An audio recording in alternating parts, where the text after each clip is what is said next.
द्वीषशत्रुवात्मकस्य विष्णोर्व्यस्तः समस्तः विष्णोर्व्यस्तः सकलः सर्वदोषव्यपेतः पूर्णानन्दो अव्ययो यो गुरपि परमः चिन्तयेतं महान्तम् जन्माद्यस्य यतोऽन्वयादितरतश्चार्तेष्वभिघ्नस्वराट् तेने ब्रह्मरथाय आदिकवये मुह्यन्ति यं सूरयः तेजो वारिमृदं यथा विनिमयो यत्र सर्गो मृषा धाम्ना स्वेन सदा निरस्तकुहकं सत्यं परं धीमहि धर्मप्रोज्झितकैतवोत्तरपरमो निर्मत्सराणां सतां वेद्यं वास्तवमत्र वस्तुशिवदं तापत्रयोन्मूलनं श्रीमद्भागवते महामुनिकृते किं वा परैरीश्वरः सद्योरुध्यवरुध्यते अत्र कृतिभिः शुश्रूषुभिस्तत्क्षणात् निगमकल्पतरोर्गलितं फलं शुकमुखादमृतद्रवसंयुतं पिबत भागवतं रसमालयं मुहुरहो रसिकाः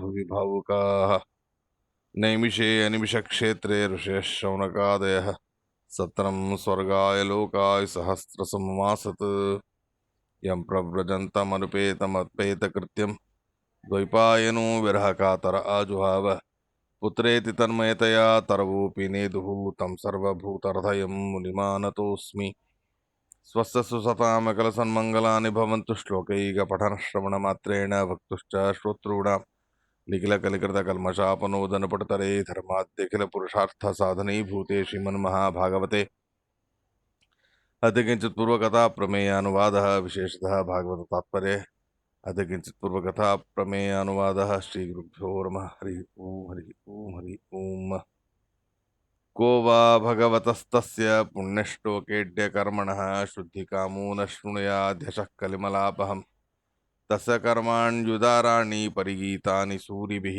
ब्रूहि न श्रद्ददानानां लीलया ददतः कला अथाख्यायि हरेर्धीमन्नवतारकथाः शुभाः लीला विदधतः स्वैरम् ईश्वरस्य आत्ममायया श्रीगुरुभ्यो नमः हरिः ओम् हरिः ओम् हरिः ओम् శ్రీమద్ భాగవత మహాపురాణానికి సంబంధించి శ్రీమన్ మధ్వాచార్యుల వారి యొక్క భాగవత తాత్పర్య నిర్ణయం ఏ ఏ శ్లోకాలకి ఉన్నదో అటువంటి శ్లోకాలని మాత్రమే మనం చెప్పుకుంటూ ఉన్నాము. కథాభాగం సామాన్యంగా మనకందరికీ తెలిసినదే. కథాభాగాన్ని సంక్షిప్తంగా చెప్పి ఎక్కడ శ్రీమద్ ఆచార్యుల వారి వ్యాఖ్యానం అనేది కావాల్సి వచ్చింది, ఎందుకు కావాల్సి వచ్చింది అనేది మనం విశేషంగా తెలుసుకునే ప్రయత్నాన్ని చేద్దాం. శ్రీమద్ భాగవత ప్రథమ స్కంద ప్రథమాధ్యాయములో 18వ శ్లోకము శ్రీమద్ భాగవతం ఇలా ఉన్నది. అథాఖ్యాహి హరేర్ధీమన్ అవతార కథాశుభా లీలా విదదత స్వైరం ఈశ్వరస్యాత్మమాయయ. మొత్తానికి శౌనకాచార్యుల వారికి సూతాచార్యుల వారికి సంవాద రూపంగా ప్రారంభమైనది. శౌనకాచార్యుల వారు ఏ భాగవతంలో భగవంతుడి కథలు మొదలైనవన్నీ ఉన్నాయో అటువంటి ఆ కథలన్నింటినీ కూడా మీరు దయచేసి మాకు అనుగ్రహం చేసి చెప్పండి, వాటిని విని మేము తరిస్తాము అనేటటువంటి మాటని ప్రార్థన చేస్తూ ఉన్నారు శౌనకాచార్యుల వారు సూతాచార్యుల వారు. అలా ప్రార్థన చేసేటటువంటి సందర్భంలో ఈ 18వ శ్లోకానికి సంబంధించి అథాఖ్యాయి హరేర్ధీమన్ అవతార కథాశుభా, శుభకరమైన భగవంతుడి అవతార కథలని ఆఖ్యాహి చెప్పండి. శుభకరాలు ఎందుకండి భగవంతుడి కథలు అని అడిగితే పుణ్యశ్లోకేడ్య కర్మణ కలిమలాపహం శృణుయాత్ యశ. ఆ పరమాత్ముడి యొక్క లీల శ్రవణము, ఆయన మహిమా శ్రవణము అది కలిమలాన్ని దూరం చేసేటటువంటిదై ఉన్నది, మోక్షమనే మహాపురుషార్థాన్ని కలగజేసేటటువంటిదై ఉన్నది. కాబట్టి శుభాహ శుభకరమైన కలిమలాన్ని ధ్వంసము చేసేటటువంటిదైన భగవంతుడి అవతార కథలు వాటిని చెప్పండి. ఆ అవతార కథల నిర్మాణానికి పరమాత్ముడు ఎలా జన్మిస్తాడా మనలాగే అని అడిగితే లీలా విదదత స్వైరం ఈశ్వరస్య ఆత్మమాయయా. ఆత్మమాయాతో తనకు సంబంధించిన మాయాతో లీలాకారంగా లీలాజాలంగా ఈ నానా విధాలుగా జగత్తును నిర్మాణం చేస్తాడు పరమాత్మ అని శ్రీమద్ భాగవతంలో ఉన్నది. ఇక్కడ ఆత్మమాయ అనేటటువంటి మాటని తీసుకొని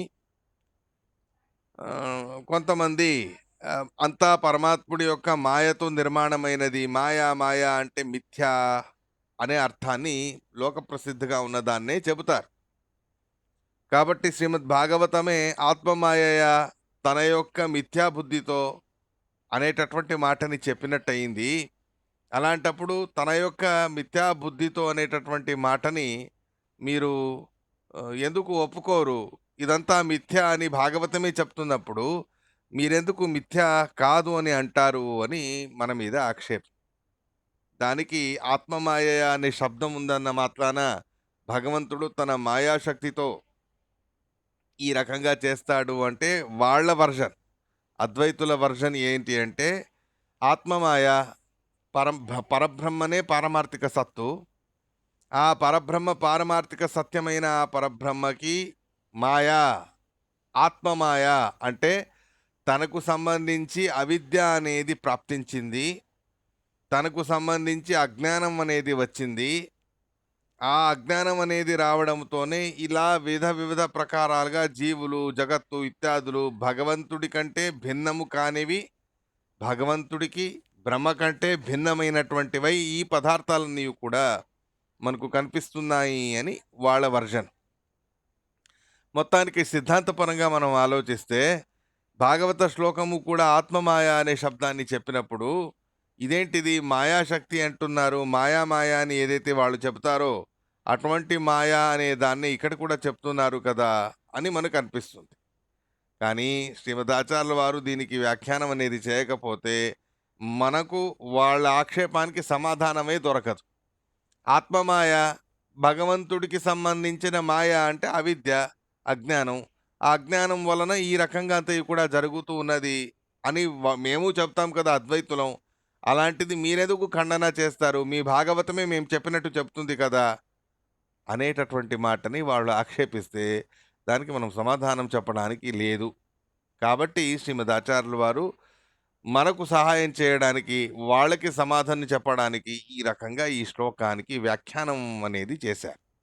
ఆత్మమాయ అంటే అద్వైత ప్రకారంగా తమకు సంబంధించిన అజ్ఞానం, ఆ బ్రహ్మకి సంబంధించిన అజ్ఞానం వలన అభిన్నమైనవి భిన్నంగా కనిపిస్తున్నాయి అనే వర్జన్ సరైనటువంటిది కాదు.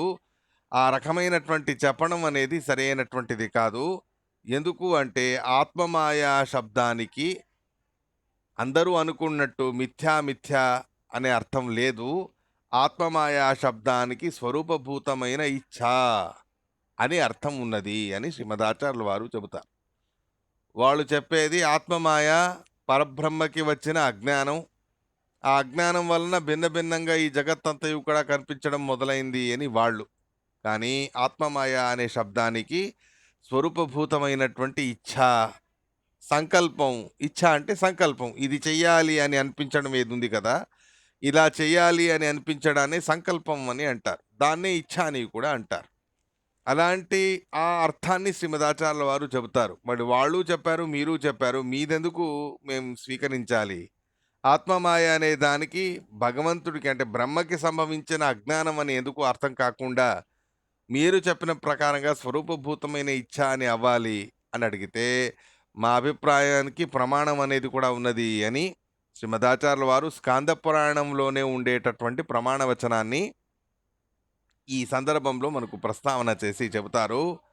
స్కాందవచనం మహామాయేత్యవిద్యేతి నియతిర్మోహినీతి చ ప్రకృతిర్వాసనేత్యేవ తవ ఇచ్ఛా అనంత కథ్యతే.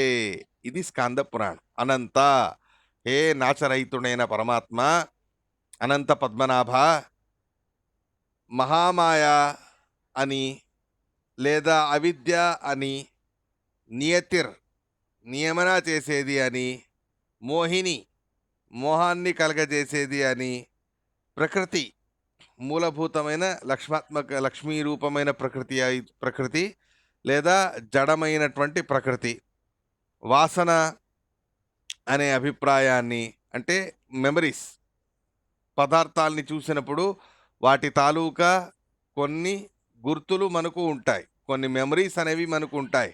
అలాంటి ఆ వాసనలు, స్వప్నాల్ని చూపించడానికి అదే ఉపయోగించుకుంటాడు పరమాత్మ.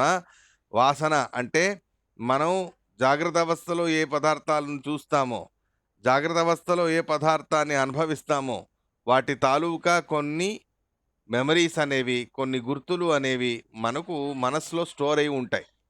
అలా స్టోర్ అయి ఉన్నటువంటి వాటిని చూసుకొనే మనకు స్వప్నాలన్నీ కలగజేస్తాడు పరమాత్మ. కాబట్టి వాసనామయ పదార్థాలు అని స్వప్నాలని మనం పిలుస్తాం.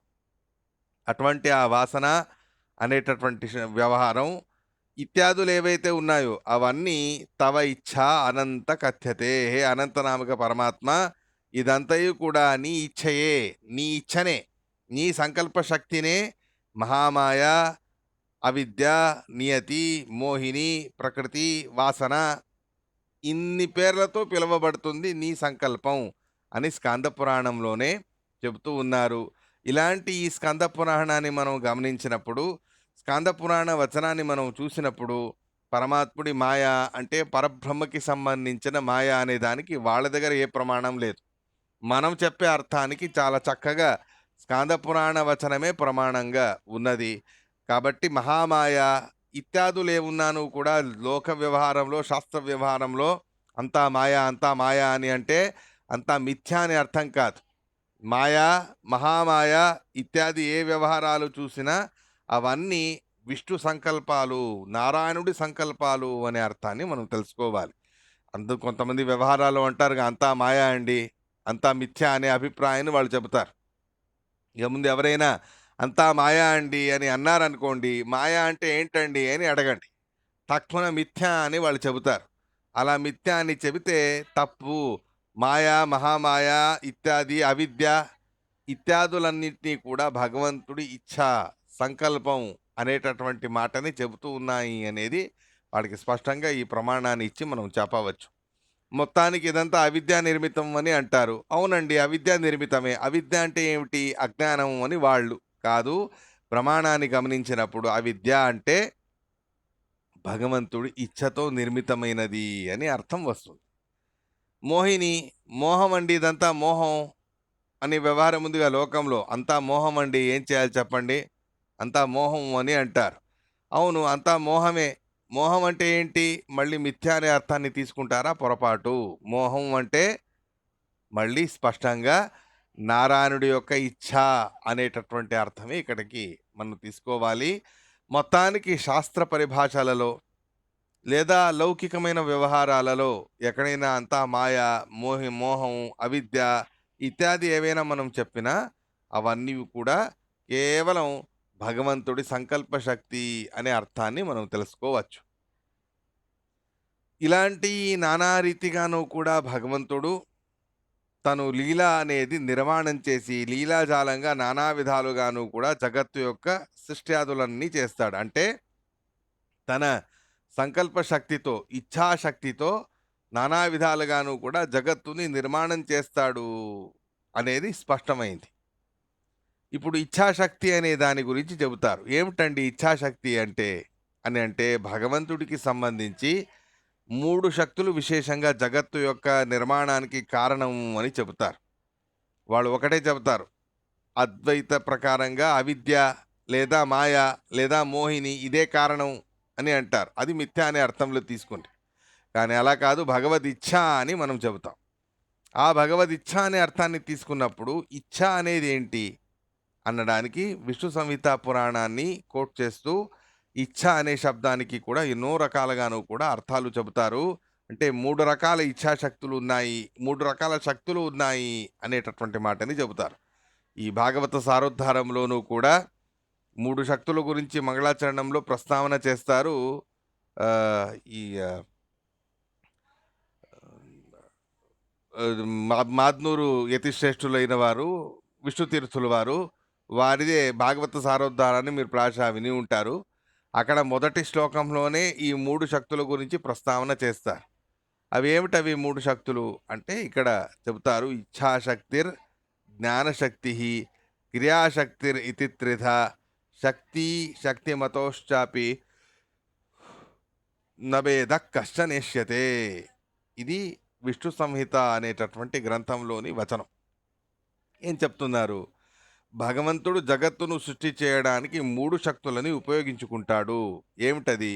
ముందు ఇచ్ఛ. సోకామయత్. ఇలా సృష్టి చేయాలి అని భగవంతుడు అనుకున్నాడు అని వేదం కూడా చెబుతుంది. సృజామి, మహాన్ జాయామి ఇత్యాది నానా రకాలుగాను కూడా ఇచ్ఛ చేస్తాడు పరమాత్మ. ఇచ్ఛ చేసిన తర్వాత ఇవి ఎలా నిర్మాణం చెయ్యాలి అని ఆలోచించాడు. జ్ఞానశక్తిని ఉపయోగించుకున్నాడు. ఇక జ్ఞానశక్తి ఇది ఎలా చేయాలి అని ప్లాన్ చేశాక తర్వాత క్రియాశక్తి ఫిజికల్గా జగత్తు యొక్క సృష్టిని చేయడం మొదలుపెట్టాడు. మొత్తానికి భగవంతుడు జగత్తును నిర్మాణం చెయ్యాలి అని అనుకున్నప్పుడు జగత్తు నిర్మాణం చెయ్యాలి అని ఇచ్ఛ ముందు చేశాడు. ఎలా చేయాలి అనేటటువంటి జ్ఞానం ఉపయోగించుకున్నాడు. క్రియ ఫిజికల్గా తన చేతులతో మొదలైనటువంటి అవయవాలతో జగత్తును నిర్మాణం చేశాడు. ఇక్కడ ఇచ్ఛాశక్తి, జ్ఞానశక్తి, క్రియాశక్తి మొదలైనవన్నీ కూడా భగవంతుడికి సంబంధించి 3 అత్యంత అభిన్నమైనవి. మనకు అలా కాదు. మనకు క్రియాశక్తి వేరు, ఇచ్ఛాశక్తి వేరు, జ్ఞానశక్తి వేరు. మనలాగా భగవంతుడికి కాదు. మనకు ఇచ్ఛ ఉంటుంది, కానీ ఎలా అనేది తెలియదు. ఉన్నట్టుండి కోటీశ్వరుడు అవ్వాలి అని అనుకుంటాం. ఇచ్ఛ అందరికీ ఉంటుంది. చక్కగా కోటీశ్వరుడు అయిపోవాలి, కోట్లు కోట్లు సంపాదించాలి, బంగారు మేడ కట్టుకోవాలి. ఇది ఇచ్ఛ. చేయడానికి ఏం పెద్ద సమస్య లేదు, అందరూ చేస్తారు. కానీ ఇచ్ఛ చేసినంత మాత్రాన ఆ పదార్థం నిర్మాణం కాదుగా. అలాంటి ఆ ఇచ్ఛ నెరవేరాలి అంటే మనం ఏం చెయ్యాలి?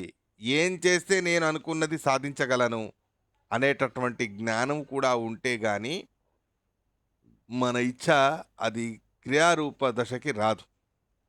ఏదో సంకల్పం చేశామన్న మాత్రాన ఉపయోగం లేదు. ఎలా చెయ్యాలి అనేటటువంటి జ్ఞానం కూడా ఉండాలి. ఆ జ్ఞానం ఉన్న ఫిజికల్ పవర్ అనేది లేదనుకోండి, అప్పుడేం చేస్తారు? ఏమీ చేయడానికి రాదు. కాబట్టి క్రియాశక్తి అనేది కూడా ఉండాలి. ఒకటి ఉంటే ఒకటి ఉండదు. చాలామందికి కోటీశ్వరుడు అవ్వాలి ఇత్యాదులేవో ఇచ్చలుంటాయి. ఇంకొంతమందికి ఎలా అవ్వాలి అనే జ్ఞానం కూడా ఉంటుంది. కానీ ఫిజికల్ పవర్ అనేది, ఫిజికల్ యాక్టివిటీ చేయడానికి ఫిజికల్గా వాళ్ళకి శక్తి సామర్థ్యాలు అనేవి ఉండవు. క్రియాశక్తి అనేది కూడా ఒక్కొక్కసారి ఉంటుంది, ఒక్కొక్కసారి ఉండదు. మేము చిన్నవాళ్ళుగా ఉన్నప్పుడు అన్నీ జీర్ణం చేసుకునేవాళ్ళం. నేను రాళ్ళని తిని జీర్ణం చేసుకునేవాళ్ళం. ఇప్పుడు వయసు అయిపోయింది, ఇదివరకట్లాగా జీర్ణశక్తి లేదు అని చాలామంది చెప్తూ ఉండడం మనం వింటూ ఉంటాం. అంటే ఆ క్రియాశక్తి, జీర్ణం చేసుకునే క్రియాశక్తి అది ముందు ఉన్నట్టు వయసు అయిన తర్వాత ఉండదు. అంటే మనకు మనలో ఉండే జ్ఞానశక్తి, క్రియాశక్తి ఇత్యాదులన్నీ కూడా వేరువేరుగా ఉంటాయి, భిన్నమై ఉంటాయి. ఒకటి ఉంటే ఒకటి ఉండదు. ఉన్న మనకంటే అత్యంత భిన్నమై ఉంటాయి. కానీ భగవంతుడి విషయంలో అలా కాదు. భగవంతుడికి సంబంధించి క్రియాశక్తి అయినా, ఇచ్ఛాశక్తి అయినా, జ్ఞానశక్తి అయినా అన్నీ ఆయన కంటే అత్యంత అభిన్నమైనవి. దాన్నే చెబుతారు శక్తి శక్తిమతోశ్చాపి నభేద కష్టనేష్యతే. శక్తి ఉన్నవాడిలో ఉండే శక్తి, ఆ రెండిటికి కూడా భేదం అనేది లేదు, అత్యంత అభేదం అనేది మీరు తెలుసుకోవచ్చు అని శ్రీమద్ ఆచార్యుల వారి యొక్క వ్యాఖ్యానంలో ఇచ్ఛాశక్తి అనే మాటని చెప్పడానికేనే శాస్త్రంలో మాయా, మహామాయ, నియతి, మోహిని ఇత్యాది అన్ని వ్యవహారాలు ఉన్నాయి. ఆ ఇచ్ఛాశక్తి అయినా కూడా పరమాత్ముడిది. కేవలం ఒకే శక్తి ఉంది అని అనుకోకండి. సంకల్ప మాత్రంతో అన్నీ చేయగలడు. కానీ లీలాజాలంగా ఇచ్ఛ చేస్తాడు, జ్ఞానాన్ని ప్రదర్శిస్తాడు, క్రియాశక్తి కూడా చేసి చూపిస్తాడు. ఇలా లీలాజాలంగా పరమాత్ముడి కంటే అభిన్నమైన 3 ఆయన కంటే అభిన్నం ఎల్లవేళలా ఉంటాయి. ఆయనతో అభిన్నమై ఉంటాయి.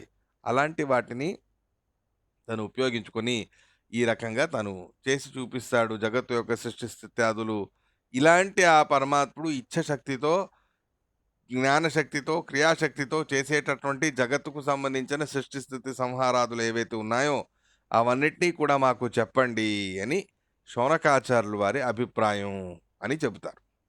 ఈ తాత్పర్యంతో శ్రీమద్ మధ్వాచార్యులు వారు రచించిన భాగవత తాత్పర్య నిర్ణయానికి సంబంధించిన మొదటి స్కందానికి మొదటి అధ్యాయం అనేది సమాప్తమవుతుంది.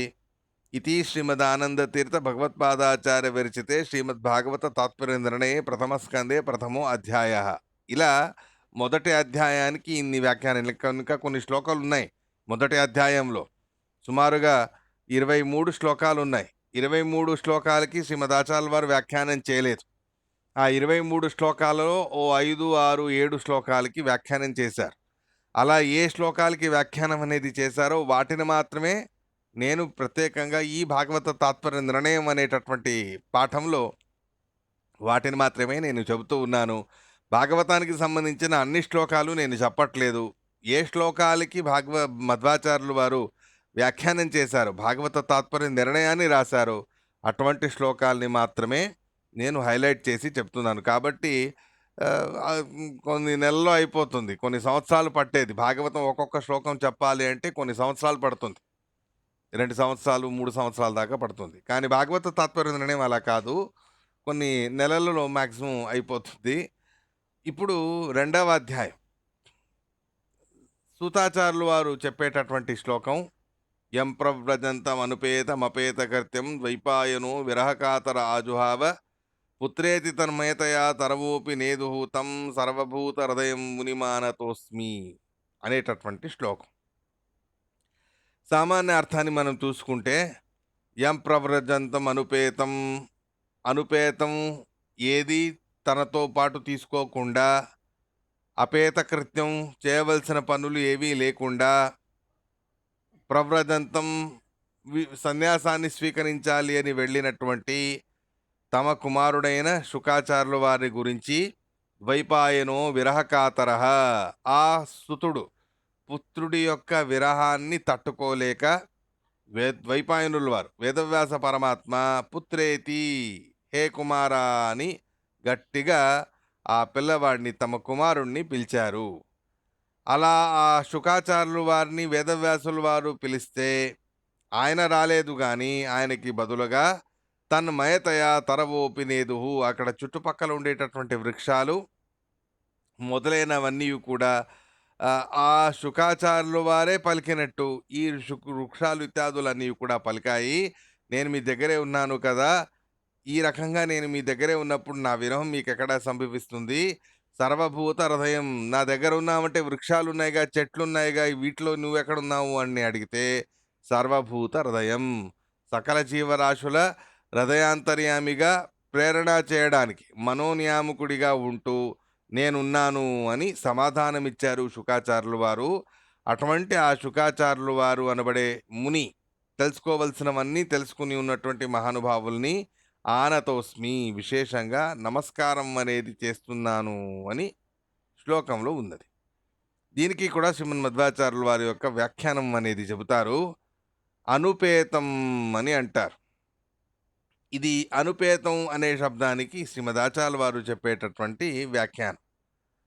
దేహాదులు లేకుండా అనేటటువంటి మాట వస్తుంది. అనుపేతం అంటే ఏది తోడుగా తీసుకోలేకుండా, అంటే ఏది తన వెంట వెతుక్కోకుండా, అంటే ఏది వెంట తీసుకెళ్ళకపోయినా శరీరాన్ని వెంట తీసుకెళ్తారుగా, కానీ ఆ లెక్కలో చూస్తే శరీరాన్ని కూడా తీసుకెళ్ళలేదు అనే మాటని ఇక్కడ చెప్పినట్టు ఉంది. పైన చూస్తే శ్లోకం యొక్క సామాన్య అర్థాన్ని మనం చూసినప్పుడు, అనుపేతం అనుపేతం అనేటటువంటి సందర్భం వచ్చినప్పుడు, మాం ఉపనయస్వ ఇత్యుపనయన అర్థం అనుపపన్నం ఇది వ్యాఖ్యానం, నన్ను ఉపనయనం చెయ్యి అని కొంతమంది వ్యాఖ్యానం చేస్తారట.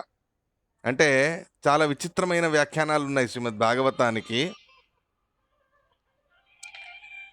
విచిత్రమైన వ్యాఖ్యానాలలో ఇది ఒకటి. విచిత్రమైన వ్యాఖ్యానాలలో ఇది ఒకటి. ఏమిటి అంటే, ఇక్కడ శుకాచార్యులు వారు అనుపేతం, ఉపనయనం వారికి కాలేదు.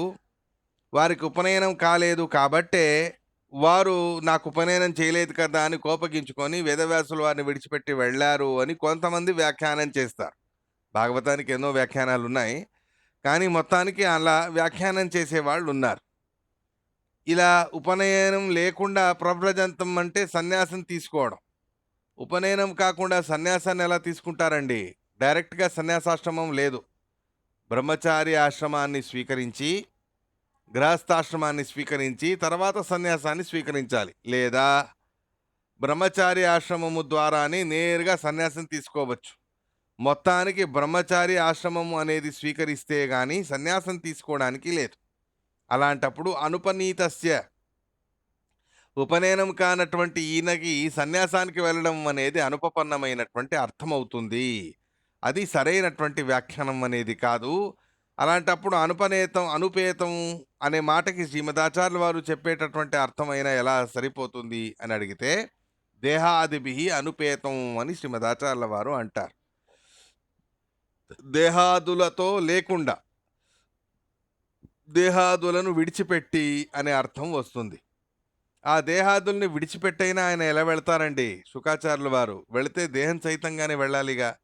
అలాంటప్పుడు దేహాదుల ద్వారా దేహాదులు లేకుండా వెళ్ళారు అనే అర్థం కూడా రాదు. మరి శ్రీమదాచార్యుల వారి మాటకి ఏంటి అభిప్రాయం అని అడిగితే, శ్రీమదాచార్యుల వారే చాలా చక్కగా చెబుతారు. దేహాదులు లేకుండా వెళ్ళారు శుకాచార్యుల వారు అని అంటే, దేహాదులు లేకుండా అని కాదు, అనభిమానాత్, దేహాదుల మీద అభిమానం అనేది లేకుండా వెళ్ళారు శుకాచార్యుల వారు అనే అర్థాన్ని చెప్పాలి అని శ్రీమదాచార్యుల వారి వ్యాఖ్యానం. ఒకవేళ శ్రీమదాచార్యుల వారి వ్యాఖ్యానం లేకపోతే ఎంతో కన్ఫ్యూషన్గా ఉండేటటువంటి శ్లోకం ఇది. ఉపనయనం కాకుండా సన్యాసం ఎలా తీసుకుంటారండి అని ఒకటి, లేదా అనుపేతం దేహాదులు లేకుండా ఆయన వెళ్ళడమైనా ఎలా జరుగుతుంది అనేది ఇంకొక సమస్య. కాబట్టి అనుపేతం అంటే దేహాదులు లేకుండానే అర్థం. కానీ దేహాదులు లేకుండా అంటే అదెలా అండి అని అడిగితే, దేహాదుల మీద అభిమానం అనేది లేకుండా అనే అర్థాన్ని శ్రీమదాచార్యుల వారు ఇక్కడ చెబుతారు.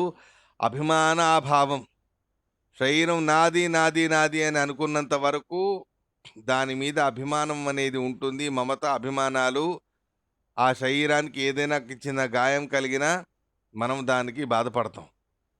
అలాంటి ఆ శరీరం మీద అభిమానాన్నే త్యజించి వేసిన వ్యక్తికి శరీరానికి ఏమైనాను కూడా అది అంత కష్టదాయకంగా ఉండదు. అలా సన్యాసం తీసుకోవాలి అంటే ఖచ్చితంగా వైరాగ్యం అనేది ఉండాలి. వైరాగ్యం అని అంటే మనకు మన శరీరం మీద ఇది నాది నాది అనేటటువంటి మమత అభిమానాలనేవి లేకుండా ఉండాలి. ఎప్పటి వరకు ఇది నా శరీరం నా శరీరం అనే మమత ఉంటుందో అప్పటి వరకు వైరాగ్యం అనేది రాదు. ఈ శరీరం వేరు నేను వేరు అనే మాట ఎప్పటిదాకా మనం అర్థం చేసుకోమో, ఎప్పటిదాకా మన మనస్సులో అది దృఢం కాదో అప్పటి వరకు కూడా శరీర నిమిత్తకంగా మనకు దుఃఖాలు అనేవి కలగడం ఇది సహజమే. కాబట్టి అనుపేతం అనే దానికి సన్యాసం తీసుకోవడానికి వెళ్ళే మహానుభావులై ఉన్న శుకాచార్యుల వారు దేహాదులతోనే వెళ్ళారు, కానీ దేహాదుల మీద మమత్వాభిమానాన్ని త్యజించి వెళ్ళారు అనేటటువంటి అర్థాన్ని మనం ఇక్కడ తెలుసుకోవాలి. ఇక విరహకాతర ఆజుహావ, వేదవ్యాసుల వారు తమ కుమారుడు వెళ్ళిపోతున్నాడు కదా అని ఆయన విరహాన్ని తట్టుకోలేక, అయ్యో కుమారా నన్ను విడిచిపెట్టి వెళ్ళకురా అని ఆయన దుఃఖించినట్టు ఇక్కడ చెప్పినట్టు అయింది. మహాభారత తాత్పర్యంలో మీరు విన్నారు. మానవుని వలె మానవుల వలె దుఃఖించినట్టు, బాధపడినట్టు, ఇలా పలు రకాలుగాను కూడా ఏవైనా పరమాత్ముడు సీక్వెన్స్ సమయాన్ని నిర్మాణం చేశాడంటే నాటకం చేస్తున్నాడు అని అర్థం. ఇక్కడ కూడా అదే అర్థం తీసుకోవాలి. పరమ విరక్త శిఖామణి అయినటువంటి వేదవ్యాస పరమాత్మ జగత్తు మీదే ప్రళయం, జగత్తునే ప్రళయం చేసే మహానుభావుడు. కించిత్తు కూడా జగత్తుకు సంబంధించిన అభిమానం అనేది ఆయనకు లేదు. అలాంటి ఆ వేదవ్యాస పరమాత్మ తన కుమారుడు శుకాచార్యుల వారు తనను విడిచిపెట్టి వెళ్ళిపోతున్నారు కదా అని బాధపడడం అది శాస్త్ర విరుద్ధమైనటువంటి విషయం. అలాంటప్పుడు మళ్ళీ విరహకాతర అనేటటువంటి మాట ఉంది కదండి శ్రీమద్ భాగవతంలో అని అడిగితే, ఆ విరహకాతర అనే శబ్దానికి శ్రీమద్ ఆచార్యుల వారు వ్యాఖ్యానం చేసి చెబుతారు, అకాతరహ అని అర్థం. విరహ కాతర కాదు, విరహ అకాతర అని పదచ్ఛేదం చేసుకోండి అని శ్రీమద్ ఆచార్యుల వారు ఒక అకారాన్ని అక్కడ చూపిస్తారు. ఎంత సూక్ష్మంగా ఉందో చూడండి. సామాన్యంగా విరహ కాతర అంటే విరహము వలన కాతరుడై, వ్యాకులతకు గురి అయి, ఇలా కుమారుడు గురించి తమ పుత్రుడు గురించి ఈ రకంగా తను పిలిచాడు అనే మాట అనిపిస్తుంది. కానీ విరహ కాతర అని పదచ్ఛేదం చేయకండి. విరహ అకాతర అనేటటువంటి పదచ్ఛేదం చేసుకోండి అని శ్రీమదాచార్యుల వారు చెబుతారు. అకాతరహ అని అంటే ఏంటి? కాతరవత్ దర్శయన్. నిజమైన వ్యాకులత అనేది లేదు, ఉద్వేగం అనేది లేదు. తన్నిమిత్తకంగా కుమారుడు వెళ్ళిపోతున్నాడు కదా అనేటటువంటి నిమిత్తకంగా వేదవ్యాసుల వారికి దుఃఖం అనేది లేదు. కానీ కాతరవత్ దర్శయన్, దుఃఖించినట్టు, దుఃఖాన్ని అనుభవించినట్టు, దుఃఖపడుతున్నట్టు దర్శన చేశారు. అంటే నాటకం చేశారే తప్ప దుఃఖించారు అనేటటువంటి మాట తీసుకోకూడదు ఇక్కడ అని అంటారు. ఎందుకండి, ఎవరైనా పిల్లవాడు సన్యాసం తీసుకుంటాడు అంటే ఎవరికైనా దుఃఖం అనేది కలగడం సహజమే కదా. అలా తన కుమారుడు తనను విడిచిపెట్టి సన్యాసం తీసుకుంటున్నాడు అన్నప్పుడు వేదవ్యాసుల వారికి తద్విషయకంగా దుఃఖం కలిగితే తప్పేంటి అని అడిగితే ప్రమాణ విరుద్ధం కాబట్టే తప్పు. ఏం ప్రమాణం ఉందండి, ఈ విషయంలోనూ కూడా ప్రమాణం ఉందా అని అడిగితే ఉంది అని అంటారు శ్రీమదాచార్యులు వారు. వేదవ్యాసుల వారికి నిజమైన అర్థంలో దుఃఖం లేదు, దుఃఖం ఉన్నట్టు నాటకం అనేది చేశారు. ఆ దుఃఖం ఉన్నట్టు ఆయన నాటకం చేశారని మీరు వ్యాఖ్యానం చేస్తున్నారు, కానీ ప్రమాణం ఏమిటి అని అడిగితే స్కాంద పురాణ వచనాన్ని ప్రమాణంగా ఇస్తున్నారు శ్రీమదాచార్యుల వారు ఈ సందర్భంలోనూ కూడా. ఉక్తం చ స్కాందే నిత్యతృప్త పరానందో యోవ్యయో పరమేశ్వర యస్య పుత్ర ఫలం నైవ యజ్జాతం జగదీదృశం యదధీన శ్రియోపాంగాత్ బ్రహ్మరుద్రాది సంస్థితి సపుత్రార్థం తపస్తేపే వ్యాసో రుద్రస్య చేశ్వర కాతర్యం దర్శయామాస వియోగే లౌకికం హరి. ఇది స్కాంద పురాణంలో ఉండేటటువంటి వచనం. స్కాంద పురాణం చాలా పెద్దది, ఎన్నో అధ్యాయాలు ఉన్నాయి, దాంట్లో వేల శ్లోకాలు ఉన్నాయి. అలాంటి వేల శ్లోకాల్లో వెతకాలి అంటే ఈ శ్లోకం మనకు వెతకడానికి చాలా సమయం పడుతుంది. ఆ శ్రమ లేకుండా మధ్వాచార్యులు వారు మనకు చక్కగా స్కాంద పురాణంలోని వచనాన్ని ఇక్కడ కోట్ చేసి చెబుతూ ఉన్నారు. ఏం చెప్తున్నారు స్కాంద పురాణంలో అని అడిగితే, నిత్యతృప్త పరానంద, నిత్యతృప్తుడైన వాడు, దేనికి కొరత లేనివాడు, పరానంద, సర్వోత్తమమైనటువంటి ఆనందాన్ని అనుభవించేటటువంటి వారైన వేదవ్యాస పరమాత్మ యో అవ్యయ, నాశరహితుడై ఉన్నాడో అలాంటి నాశరహితుడైన పరమేశ్వర, సర్వజీవరాశులకు, సర్వదేవతలకు, సర్వులకు కూడా ఈశ్వర అంటే నియామకుడైనటువంటి వాడై సర్వోత్తముడై ఉన్నటువంటి ఏ వేదవ్యాస పరమాత్మ ఉన్నారో ఆయనకి పుత్రఫలం నైవ, ఏదో పిల్లవాడిని కనాలి అనేటటువంటి సందర్భం లేదు. ఎందుకంటే జగత్తే కన్నాడు, జగత్తంతయు కూడా ఆయన పిల్లలే. అలాంటప్పుడు పుత్రఫలం అనేది ఏదో పిల్లవాడు పుడితే మనలాంటి వాడికి పుత్ర అనే నరకం నుండి విడుదల దొరుకుతుంది అని అంటారు. కానీ వేదవ్యాసుల వారికి తన్నిమిత్తకంగా పుత్రఫలం అనేది లేనేలేదు. నైవ యజ్జాతం జగదీదృశం, సమగ్రమైన జగత్తునే సృష్టి చేసినవాడు, సమగ్రమైన జగత్తునే కన్నవాడు, జగత్తే తన పుత్రుడిగా భావించిన పరమాత్మ, జగత్తే పరమాత్ముడికి పుత్రుడై ఉన్నప్పుడు ఆ జగత్తులో ఒకరు శుకాచార్యులు వారు. ఆయన ఏదో వెళ్ళిపోతున్నారంటే మిగిలిన వాళ్ళందరూ ఆయన పిల్లలేగా. అలా ఆ శుకాచార్యుల వారు విషయం ఎలా పుత్రుడు అనే భావన రావాలో అలాగే అన్ని విషయాల్లోనూ కూడా భావన అనేది రావాలి. ఒకవేళ అలా భావన ఉంటే అంటే తన పిల్లలు అనే అభిమానం చేసేటటువంటి వాడై ఉంటే ఆ పరమాత్మ ప్రళయాన్ని చేయకూడదు. కానీ ప్రళయం చేసేస్తాడుగా, లీలాజాలంగా చేస్తాడు. అంటే పరమాత్ముడికి అత్యంత వైరాగ్యం అనేది ఉన్నది, మమత అభిమానాలు, మన మీద కరుణ ఉన్నది. కరుణ వేరు, మోహానికి సంబంధించిన మమత అభిమానాలు ఉండడం వేరు. అయ్యో పాపం జీవులు కదా, వీళ్ళని ఉద్ధరించాలి అనే సత్సంకల్పం పరమాత్ముడికి ఉన్నది. అంతే తప్ప ఈ జీవరాశులందరూ అయ్యో నా పిల్లలు అనే మోహం పరమాత్ముడికి లేదు. వైరాగ్యం ఉన్నది, ఈ పిల్లల్ని కాపాడాలి అనే సంకల్పము ఉన్నది. సంకల్పం ఉంది, దానికి తగ్గట్టే కర్మలను చూసుకొని ఆ కర్మలకు తగ్గట్టు ఎన్నాళ్ళు కాపాడాలో అన్నాళ్ళు కాపాడుతాడు, ఎప్పుడు నాశనం చేయాలో అప్పుడు నాశనం చేస్తాడు. అలాంటప్పుడు మన మీద అభిమానమే లేదేంటి పరమాత్ముడికి అంటే, అభిమానం అని అనకండి, వాత్సల్యం అనేది ఉన్నది, కరుణ అనేది ఉన్నది. అభిమానం అనేది మోహాన్ని తెలిపేటటువంటి శబ్దం. అటువంటి మోహం భగవంతుడికి లేదు. సమగ్రమైన జగత్తునే ఆయన జనమనిచ్చినవాడు. యదధీన శ్రియోపాంగాత్, ఏ పరమాత్ముడి అధీనంగా ఉంటూ ఆయనకు అత్యంత విధేయురాలై అపాంగా తన యొక్క కంటిరెప్ప యొక్క కదలిక మాత్రముతోనే, తన దృష్టి మాత్రముతోనే బ్రహ్మరుద్రాదులందరినీ కూడా సృష్టి స్థితి సంహారాలు చేస్తారో లక్ష్మీదేవి, అలాంటి మహానుభావురాలైన లక్ష్మీదేవి పతి అయిన పరమాత్ముడికి పుత్రుడు కావాలి అనేది లేనే లేదు. అయినా కూడా అసురమోహనం కోసం సపుత్రార్థం తపస్తేపే వ్యాసో రుద్రస్య చేశ్వర. వేదవ్యాస పరమాత్మ తనకు సంతానం కలగాలి అనే అభిప్రాయముతో తపస్సును చేశారు. ఆ తపస్సును చేశారు. రుద్రస్య చేశ్వర, రుద్రదేవుడు గురించి ఆ తపస్సు చేశారు. తపస్సు చేయడం మాత్రమే కాదు, ఎప్పుడైతే శుకాచార్యుల వారు సన్యాసం తీసుకోవడానికి వెళ్ళారో అప్పుడు కాతర్యం దర్శయామాస, తను పుత్రవియోగాన్ని అనుభవించినట్టు నాటకం చేశాడు. ఇలాంటి ఆ లౌకికమైన పుత్రవియోగ నిమిత్తకమైన ఏ వ్యవహారం ఉంటుందో అలాంటి లౌకికమైన పుత్రవియోగ నిమిత్తకమైన వ్యవహారాన్ని అసురమోహనం కోసం చూపించాడే తప్ప ఆ పరమాత్ముడికి నిజంగా పుత్రుడ వియోగం అనేది లేదు. సమగ్రమైన జగత్తే ఆయన పుత్రుడు, సమగ్రమైన విశ్వమే ఆయన సంతానం.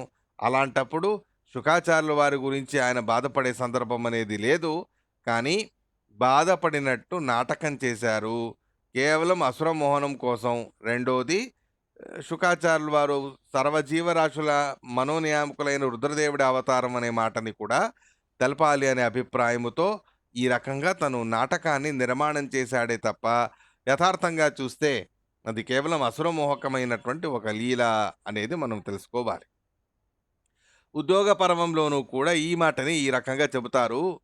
కర్మాణి కురుతే విష్ణు కీనాశైవ దుర్బల, చేతకాని వాని వలె, బాధపడిన వాని వలె, దుఃఖపడిన వాని వలె మహావిష్ణువు దుర్బలుని వలె నానారీతిగాను కూడా తను కర్మలను చేసి చూపిస్తాడు. అటువంటి కర్మలను ఇప్పుడు అయ్యో కుమారా వెళ్ళిపోతున్నావేంటి అని బాధపడేటటువంటి కర్మ, నాటకం, ఇలాంటివన్నీ కూడా ఆ పరమాత్ముడు చూపిస్తాడే తప్ప నిజంగా ఆ పరమాత్ముడికి ఇటువంటివేవీ లేవు. ఇలా అయినా ఎందుకు చూపిస్తాడు అంటే భగవంతుడి ఇచ్ఛ, లీల. దేవత్వే దేవవచ్చేష్ట మానుషత్వే చ మానుషి. దేవతగా ఉన్నప్పుడు దేవతగా తను లీలా చూపిస్తాడు. మనుషుడై అవతరించినప్పుడు, మనుషుని వలె అవతరించినప్పుడు మనుష్య ధర్మాలనే చూపిస్తాడు పరమాత్మ. ఇది విష్ణు ధర్మ పురాణంలో ఉండేటటువంటి వచనం. అలా ఇక్కడ మానవ అవతారాన్ని ధరించినటువంటి మనుష్యుని వలె కనిపించేటటువంటి అవతారం వేదవ్యాస పరమాత్మ అవతారాన్ని ధరించాడు భగవంతుడు. అలాంటి ఆ మానవ అవతారం కాబట్టి, మానవుని వలె కనిపించే అవతారం కాబట్టి మానవ ధర్మాలు, పుత్ర వియోగం, సంతాన వియోగం మొదలైనటువంటి మానవ ధర్మాలన్నీ కూడా చూపించాడే తప్ప యథార్థంగా చూస్తే అదంతయు కూడా అసురమోహకమైనటువంటి విషయం అనేటటువంటి మాట స్పష్టం చేస్తారు. వ్యాకరణ నిమిత్తకంగాను కూడా విరహంలో పిలవాలి అంటే పుత్ర ఇతి అని కొంచెం విరామం ఇవ్వాలి, అది వ్యాకరణ నియమం. కానీ ఇక్కడ వ్యాకరణ నియమాన్ని తప్పి మీరి పుత్రేతి అని కలిపేసి చెప్పారు కదా. ఆ కలిపేసి చెప్పారు కాబట్టే ఇది నిజమైన విరహం కాదు, లోకమోహకమైన అసురమోహకమైన విరహం మాత్రమే అనేది మనం ఇక్కడ స్పష్టంగా తెలుసుకోవచ్చు. సర్వభూత హృదయం, ఈ శుకాచార్యుల వారి గురించి చెప్తున్నారు. సర్వజీవరాశుల అంతర్యామిగా మనోనియామకాలుగా ఉన్నటువంటి అహంకార తత్వానికి నియామకులై ఉన్నటువంటి రుద్రదేవుడు, ఈయనే శుకాచార్యుల వారిగా అవతరించారు. అలాంటి ఆ శుకాచార్యుల వారిని నమస్కరిస్తున్నాను అని సూతాచార్యుల వారు తమ గురువైన శుకాచార్యుల వారిని నమస్కరిస్తూ ఈ రకంగా తెలుపుతూ ఉన్నారు. అహంకారాత్మకో రుద్ర శుకో ద్వైపాయనాత్మజ, స్కాంద పురాణ వచనం. అహంకారాత్మకో రుద్ర, అహంకార తత్వానికి నియామకులైన రుద్రదేవుడే శుకాచార్యులుగా పేరు పొంది ద్వైపాయనాత్మజ, వేదవ్యాసుల వారి కుమారులై అవతరించారు అని స్కాంద పురాణంలోనూ ఉన్నది. కాబట్టి శుకాచార్యుల వారు అంటే ఎవరో అని అనుకోకండి. శుకాచార్యులు అంటే స్వతహా రుద్రదేవుడి అవతారము. ఆ రుద్రదేవుడే శుకాచార్యుల వారిగా అవతరించి హరి సర్వోత్తమత్వాన్ని ప్రతిపాదన చేస్తూ శ్రీమద్ భాగవత పురాణాన్ని ఉపదేశం చేశారు. ఇన్ని రకాలుగా ప్రమాణాలిచ్చి ఈ సందర్భానికి సరైన అర్థాన్ని కలగజేయడానికి శ్రీమదాచార్యుల వారు ఎంతటి అనుగ్రహం మన మీద చేశారు అనేది మనం నిత్యము కూడా స్మరించవలసినటువంటి విషయం. ఇలా ఇవాల్టి ఈ విషయాన్ని ఇంతటితో సమాప్తి చేస్తున్నాను. రేపు మళ్ళీ శ్రీమదాచార్యుల వారు భాగవత తాత్పర్యంలో ఎటువంటి విశేషాల్ని చెప్పారు అన్నదాన్ని మళ్ళీ రేపటి రోజు తెలుసుకుందాం. ఇవాల్టికి శ్రీకృష్ణ అర్పణమస్తు.